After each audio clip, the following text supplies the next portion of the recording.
Science without conscience is but the ruin of the soul. This is a very famous quote by François Rabelais, author of Pantagruel from 1532.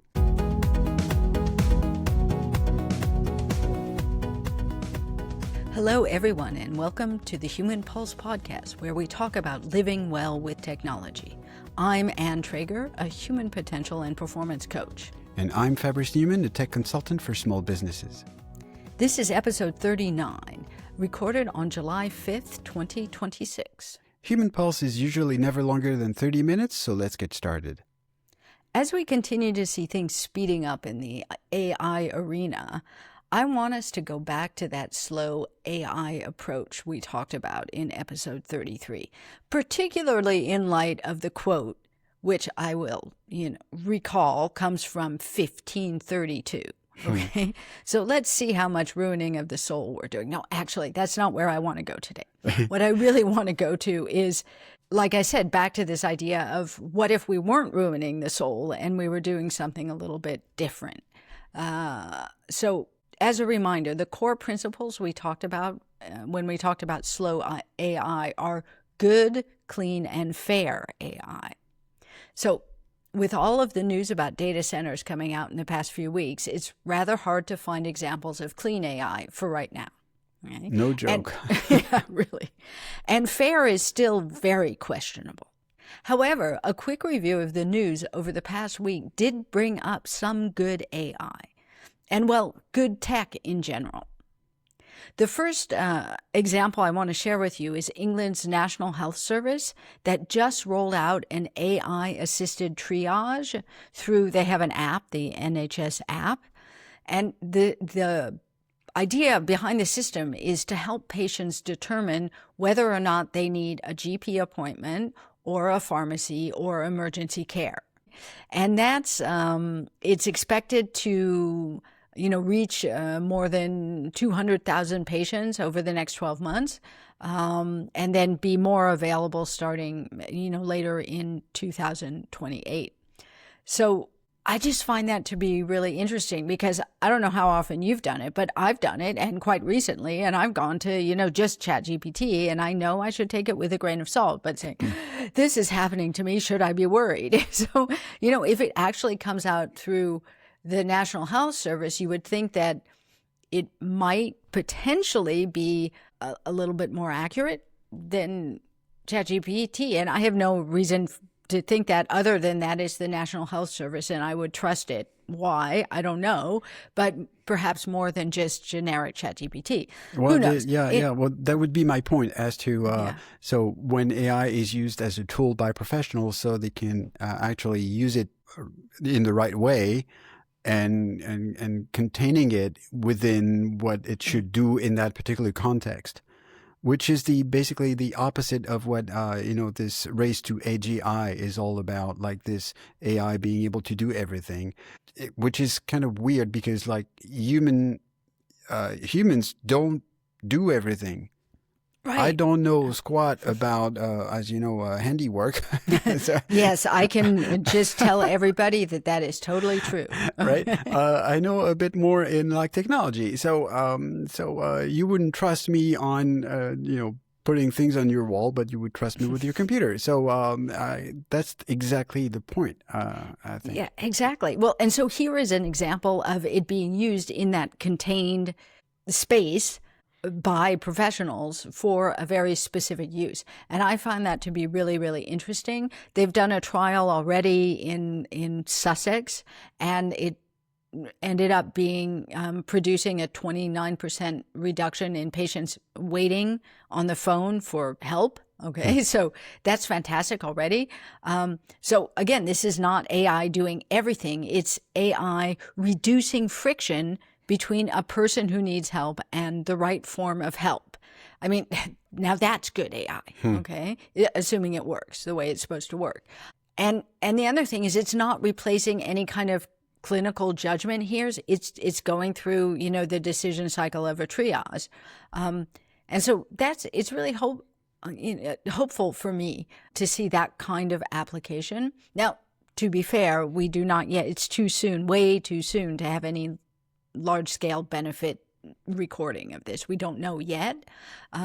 And of course, there are questions around privacy and accuracy and productivity and more importantly, digital exclusion. So hopefully the National Health Service will respond to those issues as well, hopefully, crossing fingers. Yeah, but so in this particular context, I think we've all gone through, a particularly dense day at the ER, for example. Unfortunately, right. Hopefully none of you listeners had to go through that, but sometimes you go to the ER because you need care, and there are so many people there that the triage is very long. And so if there was hopefully a tool that could help the doctors there, that could be a good thing. Let's hope. I join you with crossing my fingers. Yeah. Similarly, in the topic of reducing friction, there's another news that we want to talk about, which is Anthropic launched something called Claude Science, a research workbench that brings literature, coding tools, computing workflows, and more than 60 scientific databases into one environment. Basically, it can help with tasks like literature analysis, data work, figures, manuscripts, protein structures, genome tracks, and chemistry drawings. I'm reading from their list. And Anthropic also said it is beginning its own preclinical drug programs focused on neglected diseases. And let me read a quote from Eric Cotterer-Abrams, who is the head of life science at Anthropic. These are areas that are outside the scope of what the traditional pharma and biotech landscape might consider attractive targets, but nonetheless have real burden associated with them. End quote. And I have to admit, it's good to hear this intention, at least, because we know that more often than not that we hear about medical research being directed more toward fast return on investment, like, erectile dysfunction drugs and such. And there are people in smaller groups that need help and they don't get it. I would like to be a bit negative, not too much.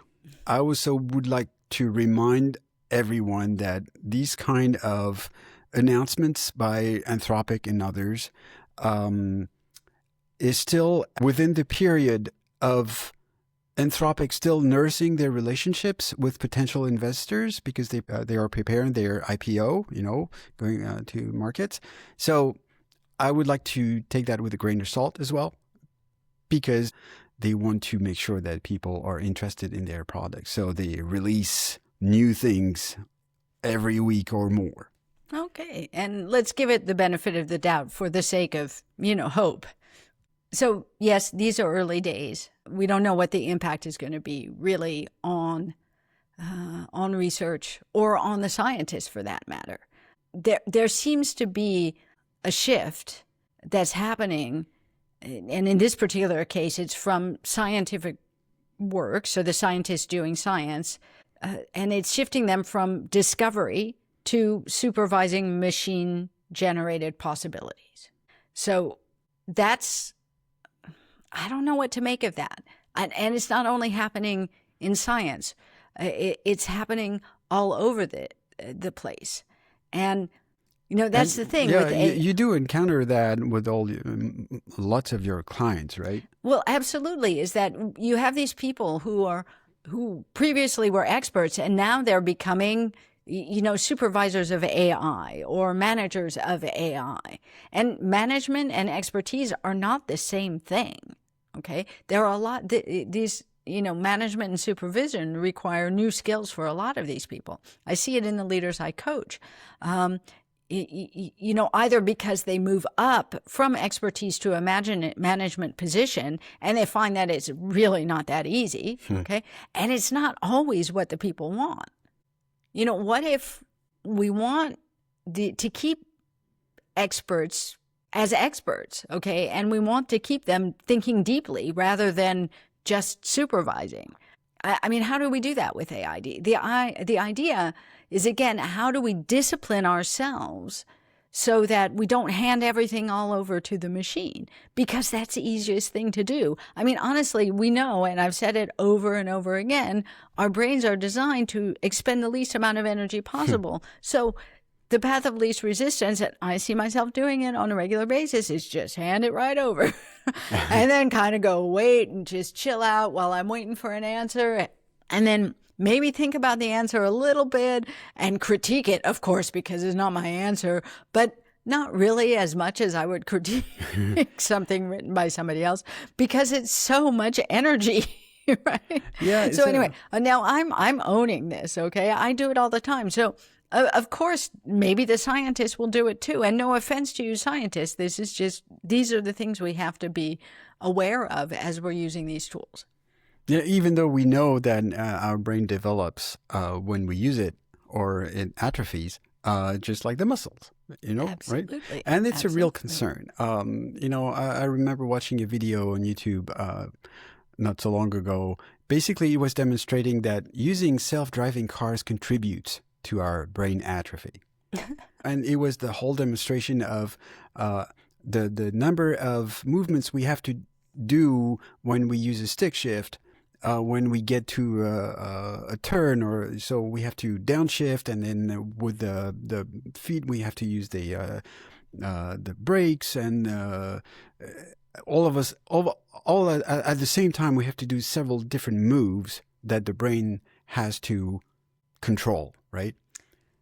So maybe we're just going down a negative rabbit hole here once again. I mean, we're being old farts here, okay? We're just so maybe if you're not developing those skills, self-driving, you can use that energy that you save on driving from one place to another to, say, take ballroom dancing classes, because in ballroom dancing, boy, you have to do a whole bunch of different things with your feet and your hands, and you have to do it in addition, not with a car, but with another person, which is so much harder.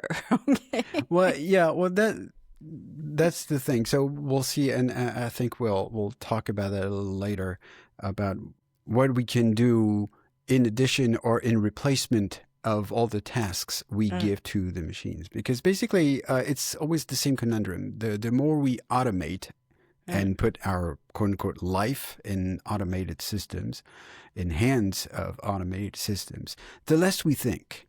Yeah. And there's a counterpoint to this.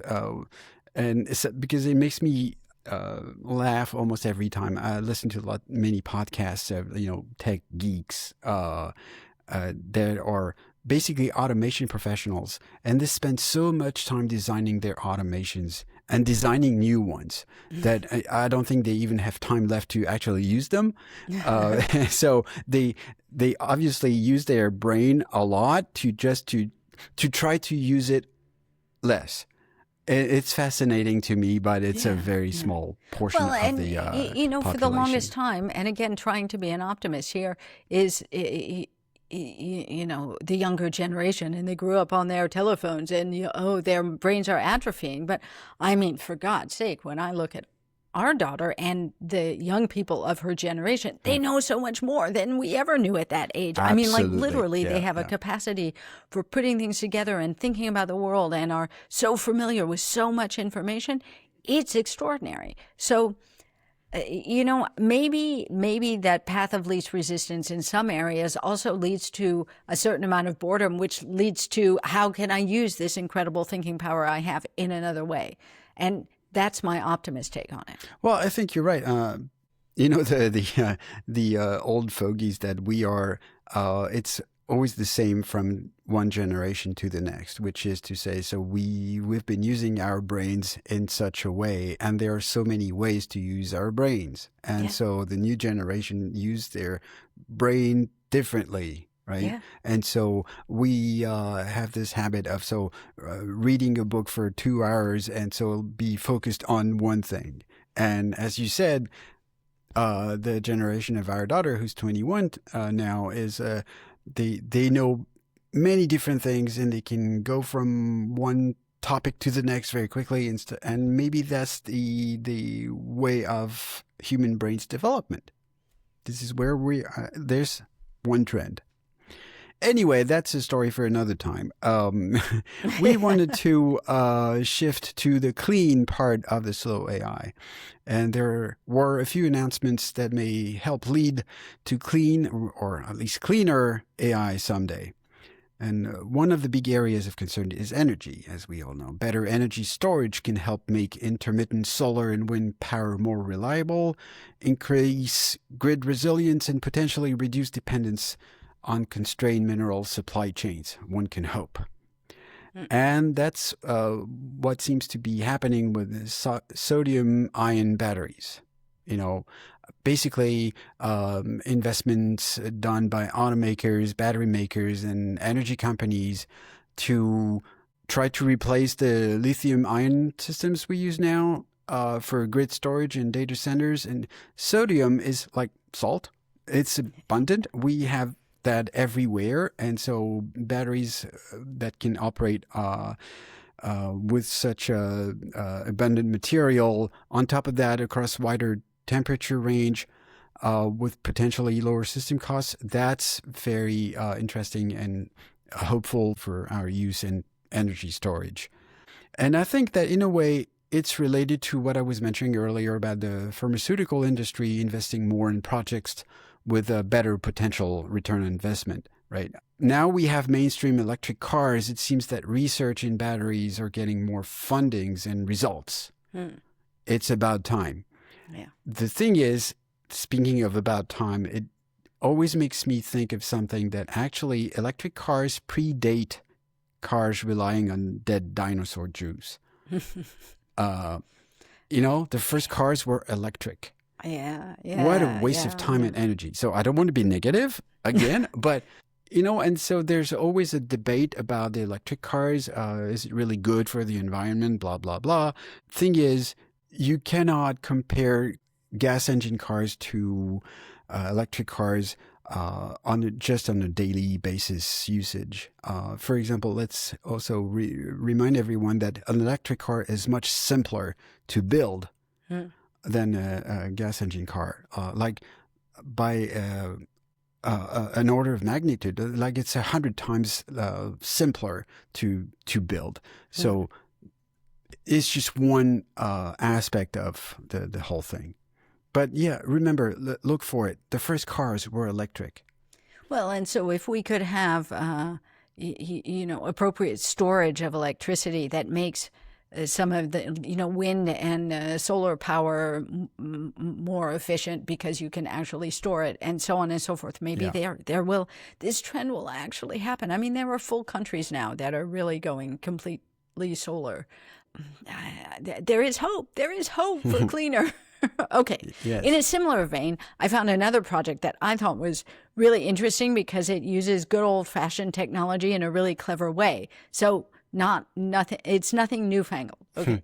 The press release said that the World Bank approved funding for a project in Morocco where their solar and wind production, when there's excess of energy made from solar and wind production, the electricity that's in excess will pump water up a hill where it will be stored. And then at peak demand, the water will flow back through the turbines to generate power. And that's just so cool. So you don't need a battery. You just need to pump it up the hill and then have turbines. It actually is a battery. Yeah, it is a battery. It's a big battery. Okay. So it's another kind of battery. Yeah. I just think that's really cool. And, the World Bank says that the project should be able to, to enable at least a gigawatt of additional wind and solar capacity and, significantly reduce fossil fuel electricity annually in Morocco. That's extraordinary. There is hope for clean. And what you just said makes you a big fan of Back to the Future movies because you said gigawatt instead of gigawatt. Oh, yeah. It makes me laugh. Yeah. Well, how does how does it go? Like 1.3 gigawatt. How can we do that or whatever? Like Doc says. Okay, I'm the biggest fan here, but that makes me laugh. Yes. And so let's go to the fair part of the slow AI movement. Do we have to? Well, it's true that we are much farther from fair, and it brings us back to AI. So indeed, much farther from fair. The UN presented last week. The UN presented a report at a conference called the Global Dialogue on AI Governance, and in the report, it says that that AI could, in effect, bring major benefits. Yay, okay, and also warned that what's happening is the capabilities are advancing faster than our scientific understanding of it, and then any government's capacity to actually respond.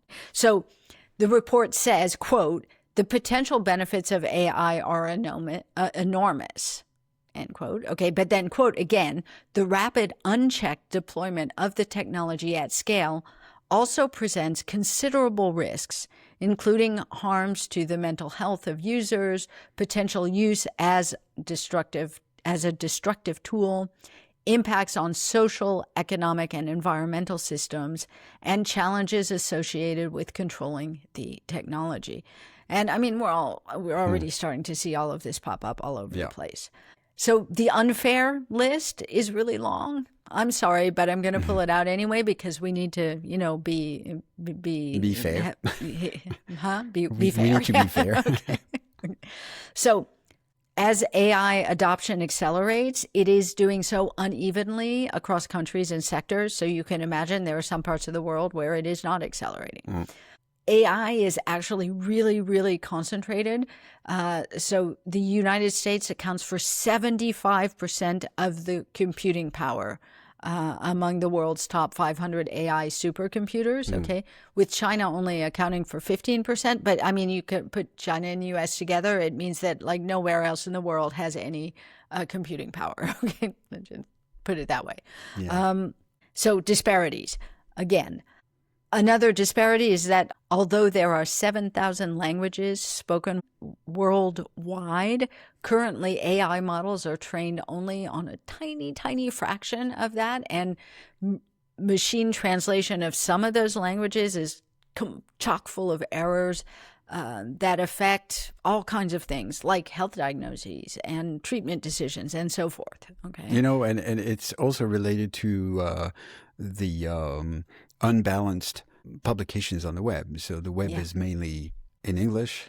Yeah. And then probably then the next one is Chinese, and that's so maybe Spanish. And Spanish as well. So this has been going for a long time. We've been talking about that for the web as well, and it's been 20, 30 years plus.